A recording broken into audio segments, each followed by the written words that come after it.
બધાને જય શ્રી કૃષ્ણ। હું સગુણાબેન આહિર સુરતથી આપ સૌનું મારા કિચનમાં સ્વાગત છે। તો મારા બા કચ્છમાંથી આવ્યા છે તો એને પૂછી લઈએ કે બા આજે આપણે શું બનાવવાનું છે। બા આજે આપણે શું રસોઈ બનાવશું? કાચા કેળાના વડા ખાવા ચાલો મારા બાને કાચા કેળાના વડા બનાવી દઈએ। તો બા તમે સોફા પર બેસો એટલે તમારા વડા 5 મિનિટમાં તૈયાર કરી દઉં। તો આપણે કાચા કેળાના વડા બનાવવાના છે। તો તેના માટે મેં અહીં 1 કિલો કાચા કેળા લીધેલા છે। એકદમ તાજા અને એકદમ લીલા કલરના કેળા લેવાના। 250 ગ્રામ ચણાનો લોટ લીધેલો છે। આદુ મરચાં અને લસણની પેસ્ટ બનાવેલી છે। અહીં મેં તીખા મરચાંનો ઉપયોગ કરેલો છે। લીલા ધાણા લીધેલા છે। 1 ચમચી ખાંડ લીધેલી છે।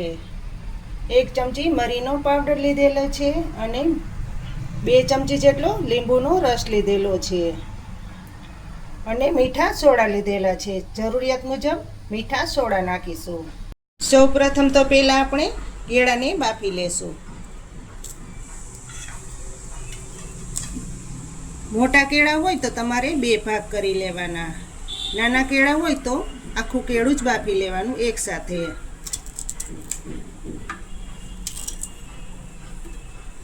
મોટું કેળું હોય તો આ રીતના ટુકડા કરી લેવાના। કુકરમાં નાખતા જઈશું।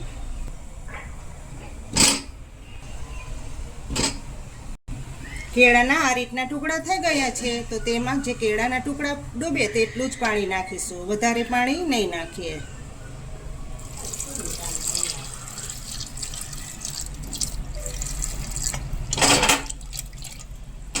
હવે ગેસ ચાલુ કરી દેશું અને 2 સીટી વગાડી લેશું।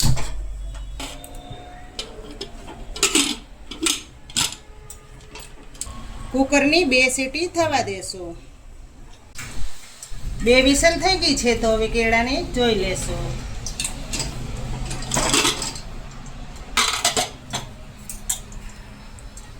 આ રીતના કેળા થઈ જાય છે તો હવે બહાર કાઢી લેશું।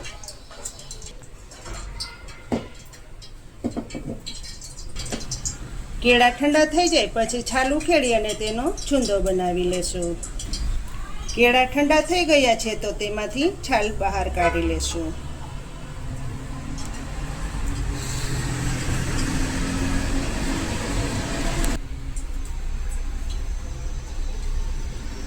બધા કેળાની આ રીતની છાલ ઉખેડી લેશું।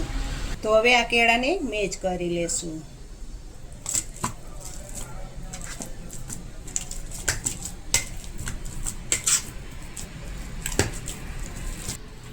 આ કેળાના વડા તમે ફરાળી પણ બનાવી શકો। જે સ્વામિનારાયણ લોટ આવે તેમાંથી પણ તમે વડા બનાવી શકો। તેમાં હવે બાકીના મસાલા કરી લેશો। લસણ મરચાં અને આદુની પેસ્ટ નાખી દેશો। હંમેશા આ વડા બનાવવામાં તીખા મરચાંનો જ ઉપયોગ કરવાનો। લીલા ધાણા નાખી દેશું। 1/2 ચમચી કારા મરીનો પાવડર નાખશું। તેનાથી વડામાં ટેસ્ટ ખૂબ જ સારો આવે છે। 1 ચમચી ખાંડ નાખી દેશું। આ વડા ખાટા મીઠા અને ચટપટા હોય છે। લીંબુનો રસ નાખશું 1 ચમચી। હવે આ બધું મિક્સિંગ કરી લેશું।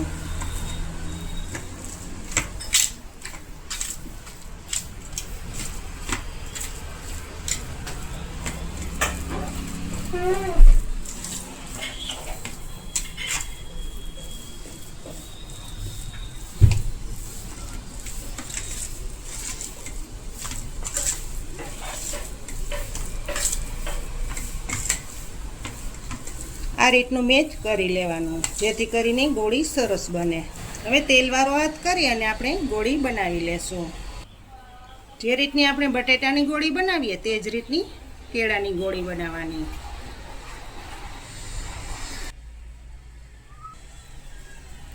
આ રીતની બધી ગોળી તૈયાર કરી લેશું। કેળામાંથી આ રીતની ગોળી તૈયાર થઈ ગઈ છે તો ગોળીને સાઈડ પર મૂકી દેશું અને બેટર તૈયાર કરશું। બેટર બનાવવા માટે ચણાનો લોટ મેં પહેલેથી જ ચાળી લીધેલો છે। તેમાં હવે નમક નાખી દઈશું સ્વાદ પ્રમાણે। લોટના ભાગનું જ નમક નાખવાનું છે, બાકી મસાલામાં તો નમક પહેલેથી જ નાખેલું છે. 1 ચપટી જેટલા ખાવાના સોડા નાખીશું. અડધી ચમચી લીંબુનો રસ નાખીશું. 1 ચૂટકી જેટલી હળદર નાખશું, જેથી કરીને ગોટાનો કલર સારો આવે. થોડીક આપણે હિંગ નાખીશું. હવે પાણી નાખતા જઈશું અને સરસ મજાનું બેટર તૈયાર કરશું.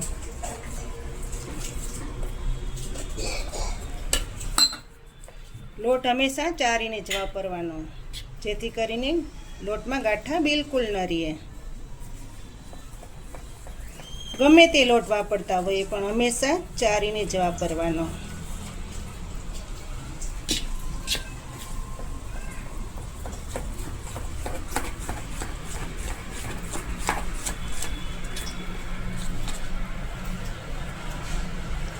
જેમ પાણીની જરૂર પડે તેમ જ પાણીનો ઉપયોગ કરવાનો.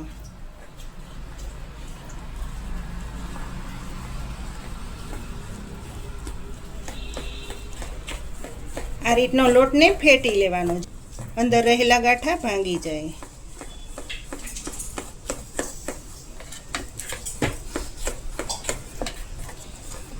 હજુ થોડુંક પાણી જોશે.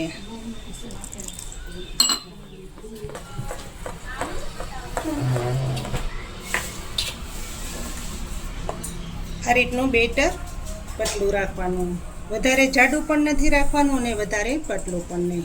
આ રીતનું ચમચીમાંથી પડે તેવું રાખવાનું.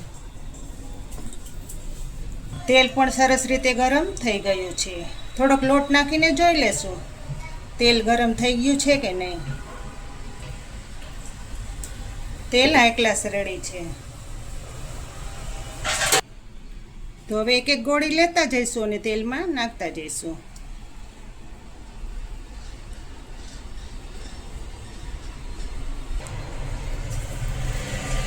બીજી ગોળી પણ નાખીશું.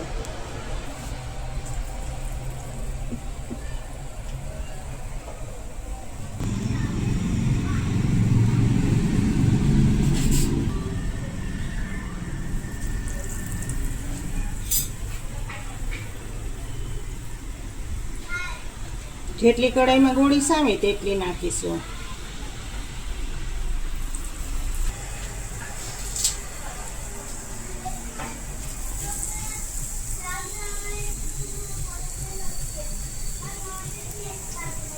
આ કેળાના વડા ખૂબ જ સ્વાદિષ્ટ તૈયાર થાય છે.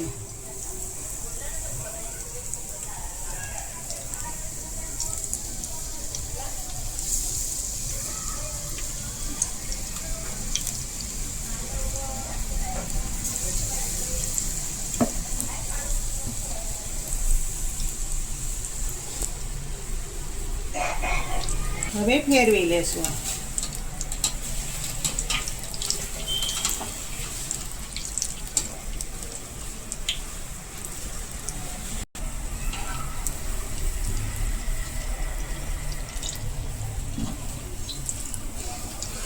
આ રીતે નિરાંતે ફેરવવાના.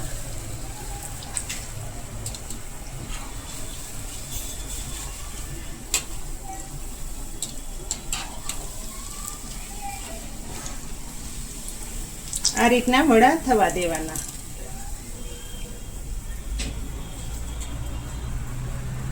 આ રીતનો જાર હલાવશો એટલે વધારાનું તેલ બધું નીતરી જશે.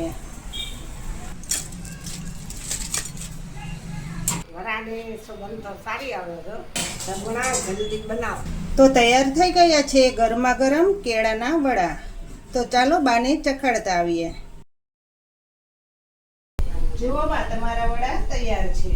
વડા બહુ સારા બનાવશે, ખાવાની મજા આવશે.